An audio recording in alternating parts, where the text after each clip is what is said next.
हिंदी में यूपीएससी की तैयारी से संबंधित प्रोग्राम्स को देखने के लिए सब्सक्राइब करें study IQ IAS Hindi.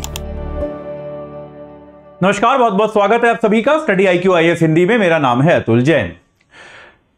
Delhi के राजेंद्र नगर इलाके में जो एक कोचिंग संस्थान में जो एक दुर्घटना हुई जिसके कारण 3 विद्यार्थियों की पानी में डूबकर मौत हो गई, यह तो संभव नहीं है कि आपने उसके बारे में अब तक ना सुना हो। वो मामला क्या था आप सभी जानते हैं। बहुत ही दुखद, बहुत ही ज्यादा एक जिसको हम कहते हैं बहुत ही दुखद घटना थी और बहुत ही बड़ी लापरवाही का नतीजा थी बहुत सारे संगठनों की, जिसमें कोचिंग संस्थान भी एक पार्टी है निश्चित तौर पर, और जिसमें शायद दिल्ली सरकार भी एक पार्टी है, जिसमें दिल्ली की नगर पालिका भी शायद एक पार्टी है, जिसमें बहुत सारे लोग जो हैं, बहुत सारे लोगों की कलेक्टिव सामूहिक गलती है। कोचिंग संस्थान भी उनमें से एक है और निश्चित तौर पे ज्यादा बड़ा ब्लेम कोचिंग संस्थान पे जाता है कि भाई आप जो है इस तरह के असुरक्षित माहौल में, एक ऐसे माहौल में जहां पर विद्यार्थी जो है उनकी सुरक्षा का कोई इंतजाम नहीं था, ऐसे परिवेश में, ऐसे माहौल में आप एक संस्थान, एक संगठन कैसे चला रहे थे। मैं आपको पहले भी कई बार बता चुका हूं इस बारे में, क्योंकि ये एक ऐसा मामला है जो हम सबसे जुड़ा हुआ है। हम सब यूपीएससी के एस्पिरेंट्स रहे हैं, हम में से बहुत सारे लोग ऐसे ही किसी इलाके में रहे हैं। मैं राजेंद्र नगर में कभी नहीं रहा, मैं मुखर्जी नगर के पास रहा हूं। आप में से भी कई लोग जानते हैं कि अगर यूपीएससी की तैयारी आपको दिल्ली में करनी होती है, क्योंकि जब मैं तैयारी करता था तब ये ऑनलाइन वगैरह कुछ नहीं होता था, तो हमको दिल्ली जाना पड़ता था तैयारी करने के लिए। अब परिवेश थोड़ा बदल गया है, अब लोग हर जगह से तैयारी करते हैं। हमारे समय में ऐसा नहीं था। तो या तो लोग मुखर्जी नगर में रहते हैं या राजेंद्र नगर में रहते हैं, कुछ लोग जिया सराय की साइड भी रहते हैं। दिल्ली में ये 2-3 अड्डे हैं जहां पर यूपीएससी एस्पिरेंट्स रहते हैं। तो यार किसी भी क्षेत्र में परिस्थितियां इससे ज्यादा बेहतर नहीं है। आप कहीं भी देखें, मुखर्जी नगर में भी मैं आपको पहले भी कई बार बता चुका हूं कि 500-500 बच्चों की classes, test, discussion Batra cinema hall के बेसमेंट में चलते थे, जहां पे आने जाने के कुछ खास रास्ते नहीं थे। कार पार्किंग थी, वो कोई खास वेंटिलेशन की भी व्यवस्था वहां पर नहीं थी। बड़े बड़े पंखे लगाए जाते थे ताकि बच्चों को गर्मी ना लगे। जो 4-4 मंजिल के कोचिंग क्लास होते थे वो ऐसे पतले से स्टेयरकेस जहां पे बिजली के तार फैले हुए हैं, वहां से चढ़ के हम लोग क्लास करने जाते थे। तो ये परिस्थितियां ऐसी रही हैं। और जो मैं आपको कहानी बता रहा हूं, ये 2008, 9, 10 के आसपास की कहानी है। तो अब क्या 15-16 साल हो गए इस बात को, अब भी परिस्थितियां वैसी ही हैं। अब भी आपने देखा, और जिस संस्थान में यह घटना हुई वो तो फिर भी एक बड़ा संस्थान है, उनकी कई मंजिल की बिल्डिंग है, अच्छा इंफ्रास्ट्रक्चर है उनके पास, लेकिन उसके बावजूद भी उनकी क्लास वगैरह जो भी लाइब्रेरी थी वो बेसमेंट में थी। तो भाई ये कोचिंग की जो पूरी व्यवस्था है, कोचिंग संस्थान जो है वो अपने यहां जो छात्र एनरोल होता है उसकी सुरक्षा के लिए जिम्मेदार क्यों नहीं है, या फिर ये उनकी सुरक्षा के लिए क्या कदम उठा रहे हैं, उनकी सुरक्षा के लिए क्या नियम बनाए गए हैं, यह सवाल आज पूछा भारत के सुप्रीम कोर्ट ने। तो सुप्रीम कोर्ट ने बहुत तल्ख टिप्पणी करी है, बहुत ही कठोर टिप्पणियां करी हैं आज जो कोचिंग संस्थान है यूपीएससी के या अन्य परीक्षाओं के भी उन पर, और उनसे बहुत सख्त सवाल पूछे हैं। केंद्र सरकार और दिल्ली सरकार को नोटिस जारी किया है और जवाब देने को कहा है। यह क्या मामला है, क्या क्या सुप्रीम कोर्ट ने कहा, मैं आपको बताऊंगा। लेकिन उसके पहले, और बहुत बड़ी एक बात कही है सुप्रीम कोर्ट ने, वो भी याद रखिएगा, बताऊंगा आपको। तो सुप्रीम कोर्ट ने क्या कहा आपको बताऊंगा, लेकिन उसके पहले हमारा अर्जुन बैच 10 तारीख से शुरू हो रहा है शाम 6 बजे। याद रखिएगा भाई, नामों में कंफ्यूज मत होइएगा। अर्जुन बैच जो है ये हमारा बेसिकली P2I बैच है 2025 वाले बच्चों के लिए, जिसमें अब हमें अर्जुन की तरह एकदम फोकस करके तैयारी करनी है। ज्यादा भटकने की, यहां वहां की अब हमारे पास टाइम बचा नहीं है। 300 से कम दिन बचे हैं, तो भाई अब अगर जो है आप तैयारी में भटके तो आप भटक जाओगे। तो ये अर्जुन बैच है 2025 वालों के लिए। एजे लाइव कोड लगाएंगे, 27,999 से कम में आपको पोर्टल पे मिलेगा। ये प्राइस जो यहां लिखा होता है ये कोड के साथ का मैक्सिमम प्राइस होता है, इससे कुछ कम में आपको मिल जाएगा अगर आप जाके पोर्टल पे चेक करेंगे।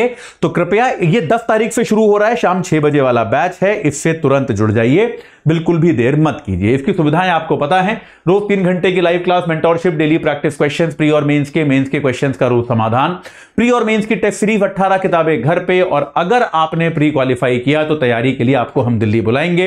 रहना, खाना, पढ़ना सब कुछ इसमें शामिल है, और साथ के साथ आपकी फीस का भी रिफंड होगा। तो ये सारी चीजें आपको मिलेंगी। 10 अगस्त तक जुड़ जाइए। और साथ के साथ अगर आप हमारे अभ्यर्थी हैं जो अभी बिगिनर हैं, जिनको अभी उतना अंदाजा नहीं है, आपको लगता है कि आपको अभी स्लो पेस तैयारी करनी है शुरुआत में, तो भाई ये लॉन्ग टर्म बैच आपके लिए आया है। एजे लाइफ कोट लगाइए, ये भी आपको 32,999 मैक्सिमम है, 31,000 में आपको मिल जाएगा अभी पोर्टल पे अगर आप जाएंगे तो। ये बैच जो है शुरू हो चुका है शाम 6 बजे से, अभी कुछ मिस नहीं हुआ है, केवल इंट्रो मिस हुआ है, याद रखिएगा। तो तुरंत जुड़ जाइए। इसमें आपको पहले वर्ष हम आपको बेसिक चीजें पढ़ाएंगे और उसके बाद जो है एडवांस लेवल की तैयारी आपको कराई जाएगी, ठीक है, याद रखिएगा। तो भाई 2026 और 2027 में अगर आप एग्जाम देने वाले हैं तो ये वाला बैच आपके लिए है। चलिए साहब आगे बढ़ते हैं जल्दी से और समझने की कोशिश करते हैं कि सुप्रीम कोर्ट ने क्या कहा। तो सुप्रीम कोर्ट ने आज ये दिल्ली में कोचिंग संस्थान में 3 विद्यार्थियों के डूबने की जो घटना थी उसका इन्होंने स्वतः संज्ञान लिया। स्वतः संज्ञान का क्या मतलब हो, जिसको हम अंग्रेजी में कहते हैं सुओ मोटू। सुओ मोटू का क्या मतलब होता है कि किसी ने सुप्रीम कोर्ट में इस मामले में मामला दर्ज नहीं किया, किसी ने सुप्रीम कोर्ट से कोई शिकायत नहीं की, कोई सुप्रीम कोर्ट गया नहीं शिकायत लेकर, लेकिन कोई घटना को देखकर सुप्रीम कोर्ट ने खुद से कहा कि यह गंभीर घटना है और हम इसकी सुनवाई जो है वो करना चाहेंगे। तो सुप्रीम कोर्ट में क्या हुआ, यहां पर एक बेंच थी जस्टिस सूर्यकांत और उज्जवल भुयान की, ठीक है, जस्टिस सूर्यकांत, 2 जजों की बेंच थी, जस्टिस सूर्यकांत और उज्जवल भुयान की एक बेंच थी। इस बेंच ने जो है ये सुनवाई करी और इस बेंच ने क्या कहा, इस बेंच ने बेहद ज्यादा कठोर टिप्पणियां करी यूपीएससी के कोचिंग संस्थानों पर। इस बेंच ने कहा कि यार ये जो कोचिंग संस्थान है they have become death chambers. इन्होंने कहा कि ये कोचिंग संस्थान जो हैं ये मौत के चैम्बर बन चुके हैं। इन्होंने कहा कि अगर आप इन कोचिंग संस्थानों की बिल्डिंग और क्लासेस पे नजर डालें, याद रखिएगा ये फिजिकल कोचिंग्स की बात कर रहे थे जहां पर बिल्डिंग्स में बच्चों को बुलाकर बैठाकर पढ़ाया जाता है, तो इन बिल्डिंग्स में जहां पर ये बच्चों को बुलाकर बैठाते हैं वहां सुरक्षा का कोई प्रबंध नहीं होता। भाई वहां पर ना तो आने जाने के पर्याप्त रास्ते हैं, आपने 400-500 बच्चों को, 200-300 बच्चों को एक साथ बुलाया, आपको यार मतलब वहां पे अगर कुछ भी आपदा हो गई तो बच्चों के निकलने का रास्ता है? कोई रास्ता नहीं है। आपके यहां क्या पर्याप्त मात्रा में फायर एक्सटिंग्विशर है? नहीं है। क्या आपके पास उतरने के लिए पर्याप्त मात्रा में सीढ़ियां हैं? नहीं है। ठीक है, क्या आपके पास कमरे में पर्याप्त वेंटिलेशन है कि बच्चों का दम ना घुटे किसी तरह से अगर धुआं भर जाए तो? नहीं है। याद रखिएगा ये सब आपके पास कुछ भी नहीं है। बच्चों को, मैं आपको राजेंद्र नगर में एक कोचिंग है, भारत की सबसे बड़ी कोचिंग जो मानी जाती है, वहां पर मैं क्लास करने जाता था और मैंने आपको पहले भी एक बार P2I बैच में बताया था ये कि हमको ऐसे बैठाया जाता था कि अगर मान लीजिए लाइन से बच्चे बैठे हुए हैं दरवाजे तक और अगर किसी बच्चे को उठ के बाथरूम भी जाना है तो वो निकल ही नहीं सकता क्योंकि इतना क्लोज ऐसे बैठाया हुआ है। तो पूरी रो को उठना पड़ेगा, उस रो में 30 बच्चे हैं, 30 बच्चों को उठना पड़ेगा ताकि ये आदमी निकल के बाथरूम जा पाए। ऐसे में सोचिए कोई आपदा आ जाए, आग लग जाए, भूकंप आ जाए तो ये कैसे निकलेंगे बच्चे यार? मतलब संभव ही नहीं है। तो आपने क्या किया है, एक तरह का मौत का चेंबर ही बनाया है। आपने इस तरह की व्यवस्था बनाई है कि भाई ये मौत का चेंबर है, यहां पर हमें बच्चों की सुरक्षा का कोई ख्याल नहीं है। सुप्रीम कोर्ट ने यह भी कहा कि यार ये कोचिंग संस्थान इतनी भारी भरकम फीस लेते हैं। आप ऑफलाइन कोचिंग की फीस तो एक्चुअली आप भारत में पता कर सकते हैं, जो आपको क्लास में बुला के पढ़ाते हैं, लाखों रुपए में फीस होती है। तो अगर ये लाखों रुपए फीस ले रहे हैं तो इस लाखों रुपए की फीस में बच्चों की सुरक्षा पर भी कुछ तो खर्चा इन्हें करना चाहिए। भाई आप अगर लाखों रुपए, आप 2 लाख 2.5 लाख रुपए बच्चे से फीस ले रहे हो तो यार उसमें कुछ तो पैसा आप खर्च करोगे ना बच्चे को सुरक्षित रखने के लिए। या 2.5 लाख रुपए लेकर उसे एकदम आप मौत के चेंबर में ही बिठाओगे कतई? तो ये सब बातें सुप्रीम कोर्ट ने कही कि आपने इतना पैसा बच्चों से लिया है और उसके बाद आप उनकी सुरक्षा का बेसिक इंतजाम नहीं कर पा रहे हैं। सुप्रीम कोर्ट ने क्या किया, दिल्ली सरकार और केंद्र सरकार, केंद्र को और दिल्ली सरकार को नोटिस दिया कि आप ये बताइए कि कोचिंग संस्थान के लिए नियम कायदे क्या हैं? क्या कोई नियम है कोचिंग संस्थान बनाने के लिए, उनकी बिल्डिंग का नक्शा पास करने के, उनको अगर कोई संस्थान खोलना है वहां पर क्या व्यवस्थाएं होनी चाहिए, इनके कोई नियम हैं क्या? अगर हैं तो आप हमको बताइए कि वो नियम क्या हैं। इन नियमों के बारे में आप हमको सूचित करें। और सुप्रीम कोर्ट ने यह भी कहा कि अगर इन नियमों का पालन होता हुआ नहीं मिला तो हम बिल्कुल भी हेजिटेट नहीं करेंगे, हम बिल्कुल नहीं हिचकिचाएंगे इन कोचिंग संस्थानों को बंद करने में। सुप्रीम कोर्ट ने एक बहुत बड़ी बात यहां पर कह दी कि अगर ये कोचिंग संस्थान जो हैं बच्चों की सुरक्षा सुनिश्चित नहीं कर सकते तो इन सबको ऑनलाइन चले जाना चाहिए। ये याद रखिए, सुप्रीम कोर्ट ने कहा कि अगर आप अपनी बिल्डिंग में सुरक्षा सुनिश्चित नहीं कर सकते तो बेहतर है कि आप ऑनलाइन कोचिंग प्रदान करें। ठीक है, आप ऑनलाइन चले जाएं। आपको भाई, हम आपका बिजनेस बंद नहीं कर रहे, लेकिन आप ऑनलाइन पढ़ाइए। अगर आपको बच्चों को बुला के बैठाना है तो आपको उनकी सुरक्षा सुनिश्चित करनी पड़ेगी। यह सुप्रीम कोर्ट ने आज एकदम क्लियर कर दिया कि ऐसे तो नहीं चलेगा। आपको बच्चों को पढ़ाना है, आप सुरक्षा मुहैया नहीं करा सकते, ऑनलाइन पढ़ाओ, कोई दिक्कत नहीं है। जैसे हम लोग पढ़ाते हैं भाई ऑनलाइन, आप मेरा लेक्चर बैठ के ऑनलाइन देख रहे हैं, अब आप कहां देख रहे हैं मुझे पता ही नहीं है। आप हो सकता है अपने घर में हो, अपनी दुकान पे हो, अपने कॉलेज में हो, बस में हो, ट्रेन में हो, मुझे नहीं पता। तो ऐसे में आपकी सुरक्षा की जिम्मेदारी मेरी नहीं हो सकती, क्योंकि आप कहां देख रहे हैं मुझे नहीं पता। लेकिन ऑफलाइन सेंटर में अगर मैं आपको बुलाकर अपनी कोचिंग में बैठा के पढ़ा रहा हूं तो आपकी सुरक्षा की जिम्मेदारी कोचिंग वाले की होनी चाहिए। यह सुप्रीम कोर्ट ने स्पष्ट किया।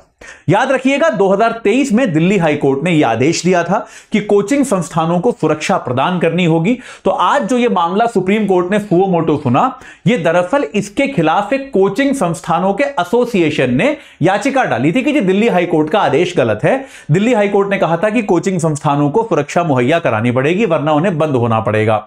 सुप्रीम कोर्ट ने इस याचिका पर भी 1 लाख रुपए का जुर्माना लगाया और कहा कि इस तरह की याचिकाएं आप यहां मत लाइए, आप हमें बताइए कि आप सुरक्षा के लिए क्या कर रहे हैं, और अगर आप सुरक्षा मुहैया नहीं करा सकते तो कृपया आप ऑनलाइन मोड में शिफ्ट हो जाइए, बच्चों को ऑनलाइन पढ़ाइए। तो कुल मिला के बेटा, इन 3 विद्यार्थी जो हैं जिनकी जान गई, वो तो बहुत दुखद है यार, उसका तो हम क्या कर सकते हैं। वो जो हो गया वो हो गया, उसका मतलब बहुत दुखद चीज है वो तो। अभी मैं सोचता हूं तो बहुत अजीब लगता है सोचकर कि 3 विद्यार्थी जो पढ़ने आए थे, तैयारी करने आए थे, इस तरह से उनको अपनी जान गंवानी पड़ी। लेकिन एक आशा हम ये कर सकते हैं कि शायद इस दुर्घटना के बाद, शायद इस हादसे के बाद एक बेहतर संस्कृति का विकास होगा कि यार अब इस तरह की गड़बड़ियां जो हैं भारत के कोचिंग सेक्टर में बर्दाश्त नहीं की जाएंगी। मैं यह भी आशा करता हूं कि कोचिंग संस्थान जो हैं वो भी साथ आकर आपस में विचार करेंगे कि यार ये उचित नहीं है जिस तरह से हम इन संस्थानों को चला रहे हैं। अगर आपको दिल्ली महंगा लगता है, जैसे एक किसी कोचिंग संस्थान के एक बड़े प्रतिष्ठित टीचर ने यह भी कहा है कि हम नियमों का पालन करेंगे, अगर दिल्ली में हमको लगता है कि नहीं हो पा रहा है तो हम कहीं बाहर पढ़ाएंगे, कोई दिक्कत नहीं है। मतलब आपको लगता है कि दिल्ली बहुत महंगा है, दिल्ली में बड़े भवन मिल पाना मुश्किल है, आप आसपास शिफ्ट हो जाओ ना यार। बच्चा, अगर आप प्रतिष्ठित कोचिंग है तो बच्चा तो आपसे पढ़ने कहीं भी आएगा। अब जैसे IIT JEE के लिए कोटा बन गया ना, इतना बड़ा सेंटर यार अपने आप, कोटा कोई बहुत बड़ा शहर थोड़ा ना है, लेकिन बन गया IIT JEE के लिए बहुत बड़ा सेंटर। तो ऐसे UPSC की कोचिंग के लिए कोई दिल्ली में ऐसा कोई मेरिट थोड़ा ना है कि दिल्ली में रहने का कोई ज्यादा फायदा है। तो आपको अगर कहीं और जाके पढ़ाना है तो कहीं और जाके पढ़ाइए, लेकिन सुरक्षा से कॉम्प्रोमाइज ना करें। यह संस्कृति का विकास होना बहुत ज्यादा जरूरी है। तो हम सभी उम्मीद करते हैं कि इसमें कुछ बेहतर विकास होगा। सुप्रीम कोर्ट भी अब इस मामले पर नजर रखे हुए है। ठीक है, आगे जो भी होगा मैं आपको बताऊंगा, पर अभी के लिए इतना ही। जाते जाते आपको एक बार फिर से बता दूं, अगर आप 2026 या 27 में एग्जाम देने वाले हैं तो हमारे लॉन्ग टर्म बैच से जुड़िए। AJ लाइव कोड है, लगाइए उसको तुरंत। पहले साल आपको बेसिक पढ़ाएंगे, फिर एडवांस। 31,000 रुपए में आपको मिल जाएगा। 32,999 छोड़ दीजिए, 31 में आपको मिल जाता है। ये मतलब इससे नीचे में ही मिलेगा प्राइस, आपको याद रखिएगा, वो थोड़ा वेरिएबल होता है। 5 अगस्त से बैच शुरू हो चुका है। और साथ के साथ अगर आप 2025 में एग्जाम देने वाले हैं तो याद रखिए 2025 वालों बच्चों के लिए ये हमारा अर्जुन बैच आ चुका है। अर्जुन जैसा कंसंट्रेशन चाहिए भाई आपको। अब आपको सिर्फ मछली की आंख दिखाई देनी चाहिए। 10 तारीख से शुरू हो रहा है ये बैच। तो भाई AJ लाइव कोड लगाइए, 27,999 है, उससे थोड़ा कम में ही आपको मिल जाएगा। तुरंत इस बैच से जुड़िए और अपनी तैयारी को सही आकार प्रदान कीजिए। इस चर्चा से जुड़ने के लिए आप सभी का बहुत बहुत धन्यवाद। हिंदी में UPSC की तैयारी से संबंधित प्रोग्राम्स को देखने के लिए सब्सक्राइब करें स्टडी IQ IAS हिंदी।